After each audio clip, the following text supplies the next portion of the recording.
नमस्कार दोस्तों, एक बार फिर से आप सभी का स्वागत है हमारे चैनल BMS लेक्चर्स में। तो जैसा कि आप सभी को पता है कि हम पदार्थ के बारे में पढ़ रहे हैं और ये पदार्थ विज्ञान पेपर 1 की लेक्चर सीरीज़ है।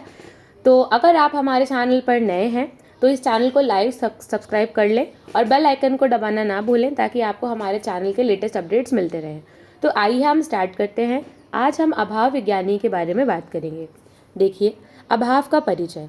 अभाव को सातवें पदार्थ के रूप में आयुर्वेद ने स्वीकार नहीं किया है ना। हम छठ पदार्थ ही पढ़ते हैं, तो अभाव को जो है हमने सातवें पदार्थ के रूप में स्वीकार नहीं किया है। चरक संहिता ने 2 पदार्थों का उल्लेख किया है, सत पदार्थ और असत पदार्थ। ठीक है, सत पदार्थ क्या होते हैं? जिनकी सत्ता होती है, मतलब जो एग्जिस्टेंस में होते हैं। असत पदार्थ क्या होते हैं? जिनकी एग्जिस्टेंस नहीं होती है।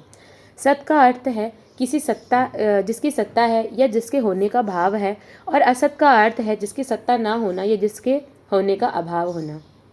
उसके बाद देखिए, वैशेषिक दर्शन के प्रवर्तक महर्षि कणाद ने अभाव को पदार्थ के रूप में नहीं माना है। वैशेषिक सूत्र ने अभाव को प्रमेय के रूप में स्वीकार किया है। अभी ये प्रमेय क्या होता है, प्रमा क्या होता है, प्रमाता क्या होता है, ये हम लेक्चर 2 की जो सीरीज स्टार्ट करेंगे पेपर 2 की, उसमें हम देखेंगे। ठीक है, तो देखिए, भट्ट मीमांसक वेदांत दर्शन, पौराणिक और तांत्रिककर्ता ने अभाव को प्रमाण के रूप में माना है। इसके बाद देखिए, अभाव शब्द की व्युत्पत्ति के बारे में बताया गया है कि अभाव किससे बना है? अ प्लस भाव, इन 2 वर्ड से मिलकर के बना है अभाव। आ का अर्थ है नहीं और भाव का अर्थ है अस्तित्व या सत्ता।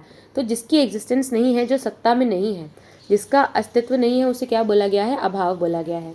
उसके बाद अभाव के लक्षण। किसी वस्तु के ना होने को क्या बोलते हैं? अभाव कहते हैं।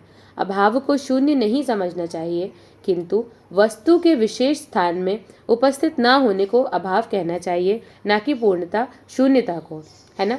तो मतलब जैसे मान लीजिए कि कोई बुक है, वो अभी आपके पास है और एक टाइम के बाद वो आपके टेबल पर नहीं है, तो उस टेबल से उस बुक का अभाव हो गया है। लेकिन क्या वो बुक एग्जिस्टेंस से उसको खत्म हो गया है? नहीं। तो अभाव इज नॉट शून्यता या फिर कंप्लीटली उसका एग्जिस्टेंस खत्म हो गया है, ऐसा नहीं है। वो वस्तु वहाँ पर नहीं है, उस टाइम, उस प्लेस पर, उस पर्टिकुलर टाइम पर उस चीज़ का वहाँ पर अभाव है। इस चीज़ को क्या बोलते हैं? अभाव, ना कि उसकी कंप्लीट शून्यता को। उसके बाद देखिए, आचार्य योगीनाथ त्रिसेंद्र के अनुसार असत अभाव रूपम, अर्थात जिसकी सत्ता नहीं है उसे क्या बोलते हैं? अभाव बोलते हैं। इसके बाद देखिए, भाव से भिन्न को अभाव बोलते हैं, या प्रतियोगी या विरोधी के ज्ञान के अधीन जो विषय होते हैं उनको क्या बोलते हैं? अभाव बोलते हैं। तो देखिए, अभाव is non existence, it's knowledge is perceived with the knowledge of its opposite substance, है ना। फिर उसके बाद देखिए, अभाव के पर्याय। तो अनस्तित्वम, अनुपस्थितम, लोप, असत्ता, अविद्यमानता आदि प्रभाव के पर्याय हैं। तो ये पर्याय आप देखकर ही समझ सकते हैं कि ये पर्याय जो हैं वो अभाव के बताए गए हैं। उसके बाद देखिए, अभाव के भेद के बारे में बात की गई है। तो अभाव के भेद देखिए, इस टेबल से देखिए कि जो चार्ट बना हुआ है कि अभाव के 2 भेद, संसर्गा भाव और अन्योन्या भाव।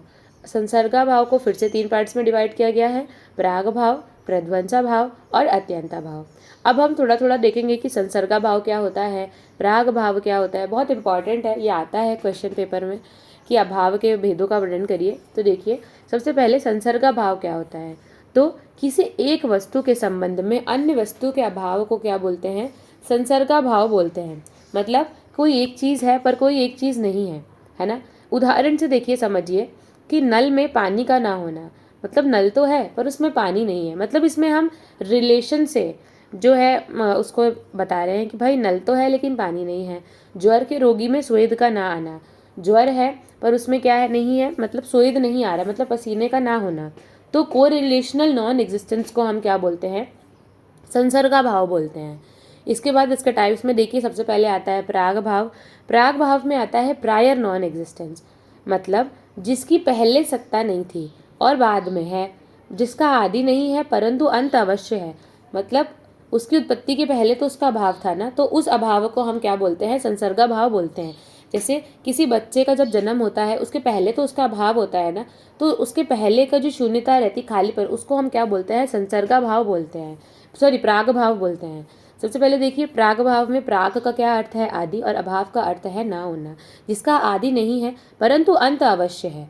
ऐसे अभाव को प्राग भाव कहते हैं। वस्तु की उत्पत्ति के पूर्व उसके अभाव को क्या बोलते हैं?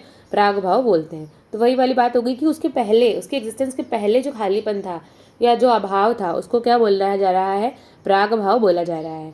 तो घट वस्त्र आदि कार्य के उनके उत्पत्ति के पूर्व के अभाव को क्या बोलते हैं, प्राग भाव बोलते हैं। जैसे कोई कपड़ा अभी नहीं बना है तो उसका अभाव है, तो उस अभाव को क्या बोल रहे हैं, प्राग भाव बोल रहे हैं।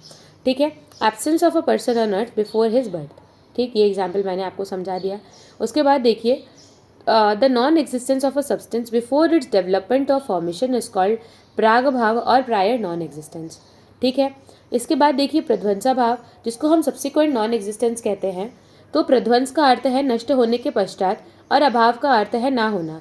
तो जिसका आदि है परंतु अंत नहीं है, मतलब खत्म होने के बाद। जैसे मान लीजिए आप किसी पेंसिल से अभी लिख रहे हैं, फिर धीरे धीरे हम उसको शार्प करते हैं और उस पेंसिल का एग्जिस्टेंस धीरे धीरे खत्म हो जाता है। तो जब उसके एग्जिस्टेंस के खत्म होने के बाद उसका जो अभाव होता है, मतलब अभी पेंसिल थी, फिर धीरे धीरे एक टाइम के बाद पेंसिल खत्म हो गई, तो अब उसका अभाव हो गया ना, तो उसको हम क्या बोल रहे हैं, प्रध्वंसा भाव। पहले की स्थिति को बोलते हैं प्राग भाव और बाद की स्थिति का जो अभाव होता है उसको बोलते हैं प्रध्वंसा भाव। देखिए प्रध्वंस का अर्थ होता है नष्ट होने के पश्चात और अभाव का अर्थ होता है ना होना, अर्थात जिसका आदि है परंतु अंत नहीं है, ऐसे अभाव को प्रध्वंसा भाव कहा जाता है। कार्य की उत्पत्ति के बाद यह अभाव देखा जाता है। वस्तु के नष्ट होने पर उस वस्तु का जो अभाव होता है उसे प्रध्वंसा भाव कहते हैं। ठीक। तो देखिए व्याधि की चिकित्सा के पश्चात रोगी में व्याधि के लक्षणों का क्या हो जाता है, अभाव हो जाता है। Absence of a person on earth after his death. ठीक। इसके बाद देखिए the non existence of a substance after its destruction is called प्रध्वंसा भाव सब्सिक्वेंट नॉन एग्जिस्टेंस। ठीक। तो ये हो गया प्राग भाव, प्रध्वंसा भाव। अब हम पढ़ेंगे अत्यंता भाव। तो देखिए अत्यंता भाव मतलब एब्सोल्यूट और इटर्नल नॉन एग्जिस्टेंस, मतलब उस चीज़ का कभी भी एग्जिस्टेंस था ही नहीं और हो ही नहीं सकता है। मतलब न भूतकाल में, न वर्तमान काल में और न ही भविष्य काल में। यह अभाव त्रिकाल में बना रहता है। जब दो वस्तुओं का संसर्ग या संबंध किसी भी काल में संभव नहीं हो सकता है उसे क्या बोलते हैं, अत्यंता भाव बोलते हैं। मतलब जो चीज़ कभी भी पॉसिबल नहीं है। ठीक है। उदाहरण से समझते हैं। देखिए आकाश के रूप का अभाव। आकाश में कभी से कोई रूप नहीं था और न ही कभी होगा। आकाश में रूप का भाव का कभी ना कभी था और ना कभी है और ना ही कभी होगा। इसे क्या बोलते हैं, अत्यंता भाव बोलेंगे। शारीरिक और मानसिक दोषों से रहित व्यक्ति में जड़ नहीं होता है, ना ही हुआ है और ना ही होगा। ठीक। Absence of living in non living things. Absence of life, non living things में ना कभी लाइफ थी, ना कभी है और ना ही कभी होगी। ठीक। The absolute absence of an object in any given time past present और फ्यूचर इज कॉल्ड अत्यंता भाव और एब्सोल्यूट नॉन एग्जिस्टेंस। ठीक है। उसके बाद लास्ट आ जाइए, देखिए अन्योन्या भाव यानी म्यूचुअल नॉन एग्जिस्टेंस। हमने सबसे पहले पढ़ा था अभाव के दो पार्ट्स, तो संसर्गा भाव और अन्योन्या भाव। फिर संसर्गा भाव के तीन पार्ट्स पढ़े थे, प्राग भाव, प्रध्वंसा भाव और अत्यंता भाव। तो अब हम उसके दूसरा वाला पढ़ रहे हैं, अन्योन्या भाव, म्यूचुअल नॉन एग्जिस्टेंस। इसमें देखिए जो अभाव तदात्म्य संबंध अर्थात दो वस्तुओं के परस्पर अभिन्न होता है से युक्त प्रतियोगिता वाला हो उसे क्या बोलते हैं, अन्योन्या भाव बोलते हैं। देखिए एक वस्तु का दूसरी वस्तु में अभाव होना, मतलब अगर कोई चीज़ मीठी है तो उसमें खट्टे का अभाव है क्योंकि वो खट्टी नहीं है। अगर कोई चीज़ खट्टी है तो उसमें कड़वे का अभाव है क्योंकि वो खट्टी है। मतलब किसी एक चीज़ में किसी दूसरी चीज़ का ना, हर चीज़ में तो हर कोई चीज़ नहीं हो सकती है। If a colour is green तो उसमें रेड का, पिंक का, पर्पल का, बाकी सारे कलर्स का अभाव है ना, क्योंकि वो ग्रीन है। तो ये क्या होता है, अन्योन्या भाव होता है। ठीक है। एक वस्तु का तदात्म्य दूसरी वस्तु में नहीं होना। जैसे देखिए घट का पट में अभाव, घड़ा जो होता है वो वस्त्र में नहीं होता है। मधुर रसात्मक द्रव्यों में कटु रसात्मक द्रव्यों के गुणों का अभाव होना, absence of characteristic of a man in a woman. Anyonya भाव और mutual non existence is the difference of one thing from another. I hope आप सभी को समझ आ गया हो। अगर इन सभी अभाव के टॉपिक्स के भेद में अगर आपको कुछ डिफरेंस या फिर मतलब अगर आपको कोई चीज़ नहीं समझ आई हो तो कमेंट करके ज़रूर बताएं। उसके बाद देखिए अभाव को स्वतंत्र पदार्थ मानने का तर्क। तो जिस तरह वस्तु का ज्ञान प्रत्यक्ष से होता है उसी तरह उसके अभाव का ज्ञान भी प्रत्यक्ष से होता है ना। तो हम क्यों अभाव को जो है मत माने, उसके बारे में तर्क बताया गया है कि क्योंकि जिस प्रकार से उसका जो है एग्जिस्टेंस का ज्ञान हम प्रत्यक्ष देखने से होता है उसी तरीके से अभाव का ज्ञान भी प्रत्यक्ष देखने से ही होता है। ठीक है। जिस प्रकार वस्तु का प्रत्यक्ष अस्तित्व रहना वास्तविक है उसी प्रकार उसका न रहना भी वास्तविक है। अतः अभाव की सत्ता का अस्वीकार करना भ्रामक है। मतलब अगर अभी कोई चीज़ है और आप इस चीज़ को मान रहे हैं कि ये चीज़ है तो अगर वो चीज़ खत्म हो जाएगी तो उस चीज़ को भी मानना पड़ेगा ना कि उस चीज़ का एग्जिस्टेंस खत्म हो गया है। तो वही बात यहाँ पर कही गई है, पदार्थ उसे कहते हैं जिससे शब्दों के द्वारा व्यक्त किया जा सकता है। पदस्य अर्थः पदार्थः। अभाव को भी शब्दों के द्वारा व्यक्त किया जा सकता है। किसी वस्तु के अभाव को ही हम व्यक्त कर सकते हैं, वह वस्तु यह वस्तु जो है अनुपस्थित है, ऐसा हम बोल सकते हैं। तो हम अभाव को भी शब्दों के द्वारा जो है बता सकते हैं, इसीलिए इसी कारण भी इसको पदार्थ में मानना चाहिए। अभाव को नहीं माना जाना जाए तो संसार की समस्त वस्तुएं नित्य ही हो जाएंगी। भाई अगर हम किसी भी के हम नहीं मानेंगे कि कोई चीज़ एक्जिस्टेंस से खत्म हो गई तो हमेशा सभी चीज़ें नित्य ही रहेंगी, वस्तुओं का नाश कभी होगा ही नहीं। जो मोक्ष को मानते हैं उन्हें अभाव को स्वीकार करना ही होगा, क्योंकि दुखों के पूर्ण अभाव को ही मोक्ष कहते हैं, है ना। उसके बाद देखिए, अभाव का आयुर्वेद में चिकित्सकीय महत्व के बारे में बात की गई है। तो आयुर्वेद में अभाव का स्वतंत्र पदार्थ के रूप में स्वीकार नहीं किया गया है, परंतु असत का वर्णन अवश्य किया गया है। मतलब उसके एक प्रॉपर अभाव को जो है पदार्थ के रूप में नहीं माना गया है, लेकिन हमने ये जरूर माना है कि सत पदार्थ होते हैं और असत पदार्थ होते हैं। शोधन कर्मों में के वर्णन में उनका अयोग या अभाव के लक्षणों का वर्णन ग्रंथों में प्राप्त होता है। ठीक है। व्याधि के लक्षण जैसे अरुचि, अश्रद्धा, असज्ञता आदि भी किसी विषय के अभाव के ही घोतक है। ठीक है। तो आई होप आप सभी को जो है अभाव समझ में आ गया हो। यहाँ से हमारा जो अभाव टॉपिक है ये ख़त्म होता है।